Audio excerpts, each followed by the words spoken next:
নমস্কার বন্ধুরা, বাঙালির পেট পুজো চ্যানেলে আপনাদের সবাইকে অনেক অনেক স্বাগত। আমি পূর্ণিমা, আর আজ আমি আপনাদের জন্য নিয়ে এসেছি সবার প্রিয় বাঙালির ফ্রাইড রাইসের রেসিপি। চলুন আর দেরি না করে শুরু করি। প্রথমেই নিয়ে নিলাম 1.5 কেজির মতো বাসমতি চাল।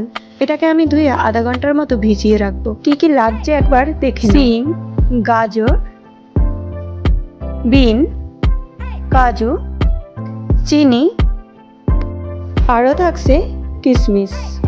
তেলে তেজপাতা, দারচিনি, লবঙ্গ, এলাচ দিয়ে নুন দিয়ে ভেজে নেব এগুলোকে। নর্মাল ভাতের মতোই এগুলো রান্না করে নেব, শুধু এর মধ্যে বিনগুলো দিয়ে দিলাম আর একটু লবণ দিয়ে দিলাম।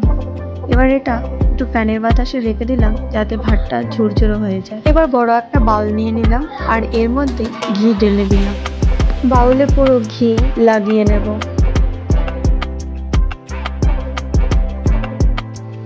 এবার রাইস এর মধ্যে লেয়ার বাই লেয়ার করে সাজাবো। শুরুতেই দিয়ে দিলাম আজিনা,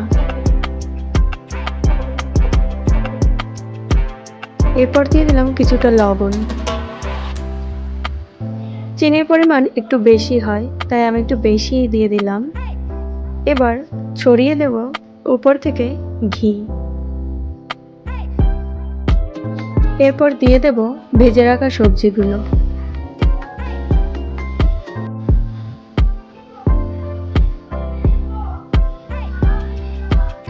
আবারও লেয়ারিং শুরু করে দিলাম। একই ধাপ আমরা 2-3 বার অবলম্বন করব। তাতে কি হবে, এটা খুব ভালোভাবে মিশে যাবে আর মেশাতেও সুবিধা হবে। দেখতেই পাচ্ছ কেমন হয়েছে। আর অবশ্যই তোমরা ট্রাই করো এরকমভাবে। রেসিপিটি কেমন লাগলো অবশ্যই কমেন্ট করে জানাবেন, আর ভালো লাগলে বন্ধুদের মাঝে শেয়ার করে দিবেন। লাস্টে আমরা ইউজ করব গরম মশলা। এবার এটাকে খুব ভালোভাবে নাড়িয়ে চাড়িয়ে নিয়ে নেব। Almost complete. এখন শুধু সার্ভ করে খেলেই হলো। আশা করি রেসিপিটা তোমাদের ভালো লেগেছে।